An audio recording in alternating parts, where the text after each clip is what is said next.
Hello जी, अस्सलाम वालेकुम। तो कैसे हैं आप सब लोग? आई होप कि आप सब लोग ठीक होंगे। मैं भी बिल्कुल ठीक हूँ और शादी पे जाने की तैयारियां हो रही हैं। खैर, जब मैं ये ब्लॉग अपलोड करूँगी तब तक तो हम शादी से वापस भी आ चुके होंगे।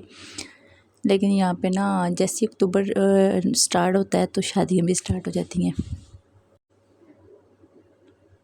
हमारी फैमिली काफ़ी बड़ी है तो कोई ना कोई इवेंट रहता ही है, चाहे मौसम कैसा भी हो। हाँ, शदीद गर्मी में कोशिश होती है कि अवॉइड ही किया जाए। मौसम तो चेंज होने का नाम ही नहीं ले रहा। अब तो नवंबर भी स्टार्ट हो गया है। ये तो अक्टूबर के एंड में थी हमारी फैमिली में एक शादी, जिस पे जाना था हमें इस्लामाबाद।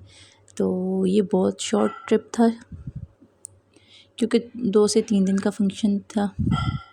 2 फंक्शन थे, यानी कि 2 शादियाँ थी। तो हमने ना वो दोनों फंक्शन अटेंड करने थे, लेकिन दोनों सेम डेट पे थे तो इसलिए हमें ज़्यादा मसला नहीं हुआ। गए, फंक्शन अटेंड किए और फिर बड़े मज़े से एंजॉय किया और वापस आ गए। शॉर्ट ट्रिप का भी अपने ही एक मज़ा है।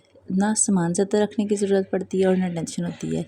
कहते हैं ना, सफ़र में सामान जितना कम होगा उतना ही सुकून होगा। ये बात बिल्कुल ठीक है।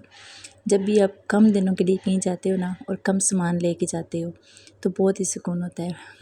खैर, शादी के फंक्शन में तो इतना सामान लेके जाने की ज़रूरत भी नहीं होती। वही होते हैं इवेंट के लिए जो ड्रेसेस बनाए होते हैं वही लेके जाने होते हैं। मैंने भी कुछ इसी तरह किया था। लेकिन जब बच्चे साथ हों तो पता ही नहीं चलता कि इतना सारा सामान कहाँ से जमा हो जाता है। तो आप लोग ये व्यू एंजॉय करें और मुझे कमेंट करके ज़रूर बताइएगा कौन कौन इस्लामाबाद से है जो कि मेरा व्लॉग देख रहा है, और लाइक भी कर देना अगर व्लॉग अच्छा लगे तो।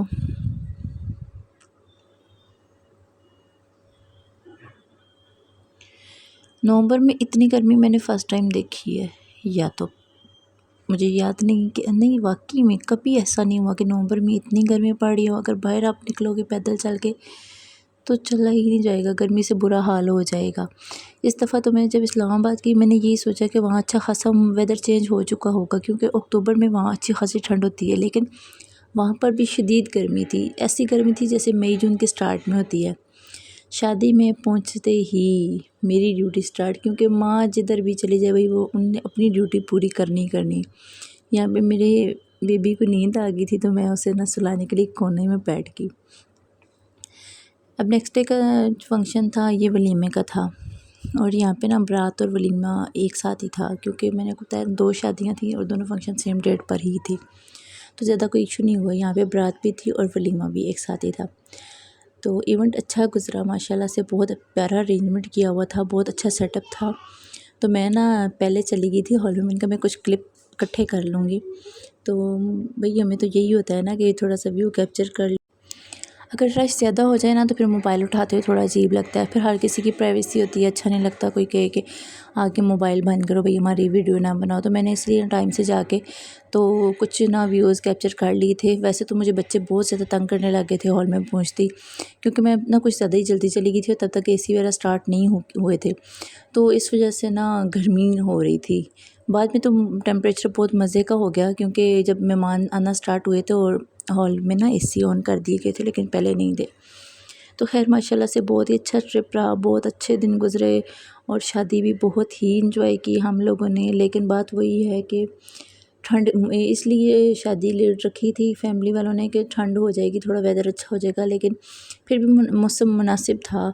दिन के टाइम पे गर्मी थी और रात के टाइम पे गुजारा हो रहा था अच्छा खासा।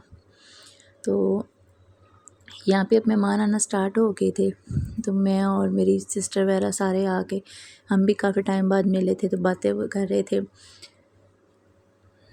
मेरे सारे रिलेटिव ना इस्लामाबाद में हैं, तो जब भी उधर जाती हूँ तो वो फिर सबसे मुलाकात उधर ही होती है। तो यहाँ पे ना सब आपस में बातों में मसरूफ़ थे। तो मेरा तो दिल था कि ये जैसे क्लिप लिया मैंने, इसका वॉइस म्यूट नहीं करना, वैसे ही डाल देना है। लेकिन फिर मुझे लगा कि नहीं, कोई माइंड ना कर जाए, तो इसलिए मैंने इसका ना वॉइस जो है म्यूट कर दिया। तो खाना खा लिया और खाना खाने में बिल्कुल भी दिल नहीं कर रहा था, पता नहीं क्यों। हालांकि खाना इतना अच्छा था माशाल्लाह से, इतनी अच्छी डिशेस थी। तो बहुत ही मुनासिब सा था ना, लाइट सा खाना था। ये नहीं कि बहुत ही ज़्यादा स्पाइसी और ऐसा खाने के लायक ही ना हो। तो फिर भी ना दिल नहीं कर चाह रहा था खाने को। थोड़ा सा खाना टेस्ट किया, उसके बाद हम लोग घर आ गए। ये माशाल्लाह से मैंने देखा मेरे ससुराल वाले घर में लेमन का दरख्त था और इस पर बड़े ही प्यारे लेमन लगे हुए थे। तो बच्चे तोड़ तोड़ के लेके आ रहे थे, तो मैंने इन्हें डांटा, मैंने कहा ना ज़ाया करो, बड़े प्यारे लग रहे हैं लगे हुए। तो इनका लगा रहने दो। तो इनकी ना ताई अम्मी कह रही थी कि नहीं, ये कुछ दिनों बाद वैसे ही ना गिरना स्टार्ट हो रहे हैं, तो पता नहीं चलता कि कुछ दिन गुजरते हैं तो फिर ये गिर जाते हैं, तो बच्चे अगर तोड़ रहे हैं तो उन्हें मना मत करो।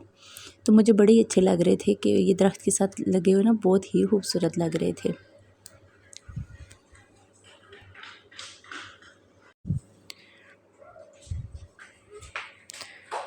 ये वो दिन था जिस दिन हमने वापस आना था। तो फाइनली हम वापस निकलने लगे थे अपने घर के लिए।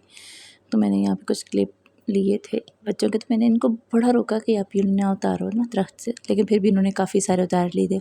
घर आके मैंने देखा इनके बैगों में भी पड़े हुए थे।